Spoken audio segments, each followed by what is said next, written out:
আজকে আমি একটু বেবি চিকেন রান্না করেছি, সাথে ডিমও দিয়েছি। আপনারা যারা চান তারা কিন্তু এভাবে ডিম অ্যাড করতে পারেন, তাহলে কি হয় বাচ্চারা কিন্তু খুব খুশি হয়ে খায়। বেশিরভাগ সময় আমি দেখেছি বাচ্চারা ডিমটা একদমই পছন্দ করে না। আমার মেয়ে আবার ডিম দিলে খুব পছন্দ করে, মানে ও সবসময় বলবে তরকারির মধ্যে একটু ডিম দেওয়ার জন্য, মানে ও বলবে যে কোনো তরকারির মধ্যে ডিম অ্যাড করার জন্য। তা আমি তো সব ধরনের তরকারির মধ্যে ডিম অ্যাড করতে পারবো না, যেগুলোতে পারি সেগুলোতে করি আর কি। তো এই তো আমি একটু বেবি চিকেন রান্না করেছি। তো আমি একটা অন্য কুকারের মধ্যে ডিম সিদ্ধ বসিয়ে দিয়েছি, চিকেনের সাথে আমি ডিম অ্যাড করে ফেলবো আর কি। সেজন্য আর কীভাবে রান্না করলাম সেটা আর বলছি না, লিখেই দিয়েছি, কারণ আমরা সবাই জানি এক একজনের রান্না এক এক ধরনের আর কি। তা আমি যেভাবে সিম্পল রান্না করি সেই রান্নাগুলো আপনাদের সাথে শেয়ার করি। আমি জানি না আপনাদের কতটুকু ভালো লাগে। তো আপনারা কিন্তু এভাবে চিকেন রান্না করার সময় একটু ডিম অ্যাড করতে পারেন, তাহলে কি হয় বাচ্চারা অনেক খুশি হয়ে খায়। চিকেন খেলো, সাথে একটা ডিমও খেলো, সমস্যা কি? অনেক বাচ্চারা ডিম কিন্তু একদমই পছন্দ করে না, খেতেই চায় না। তো এখন আমি এ পর্যায়ে আর কি একটু চেরি টমেটো দিয়ে দিলাম। আমি চিকেন রান্না করলে এভাবে একটু চেরি টমেটো দিয়ে দিই, আর 2টা কাঁচামরিচ দিয়ে দিলাম। অনেক বেশি ঝোল দেব না, সেজন্য একটা ছোটো কড়াইয়ের মধ্যে তরকারিটা বসিয়েছি আর কি।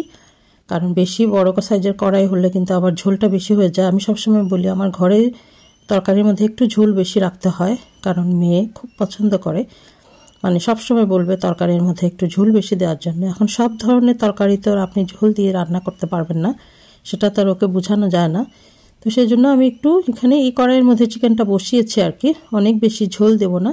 তরকারিটা খেতে খুবই ভালো হয়েছিল মাশাআল্লাহ। তো এই তো এই পর্যায়ে আমি একটু ডিমটা অ্যাড করে দিলাম। ডিমটা দিয়ে আমি একটু সময় নেড়ে চেড়ে, তাছাড়া চিকেনটা তো আমার প্রায় সিদ্ধই হয়ে গিয়েছে, মশলার মধ্যে আমি চিকেনটাকে তো সিদ্ধই করে ফেলেছি। তো এখন আমি সামান্য একটু ঝোল দিয়ে দিব আর কি, একটু সময় ঢেকে রেখে দিই, তাহলে কি হবে ডিমের গায়ের মধ্যে মশলাটা একটু ভালোভাবে লাগবে।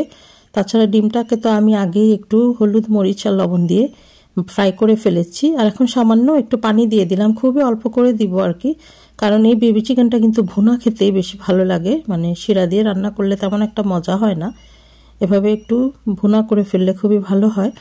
আর আমি কি করি, রান্না শেষ হওয়ার পর আমি সব ধরনের গরম মশলাগুলো উঠিয়ে ফেলে দিই আর কি, তেজপাতা, দারচিনি, এলাচ এগুলো, কারণ এগুলো কিন্তু দাঁতের চিপায় লাগলে খুবই বাজে লাগে। আর এখন আমি একটু গ্রাইন্ড করে ব্ল্যাক পেপার দিয়ে দিলাম আর কি, গোলমরিচের গুঁড়ো।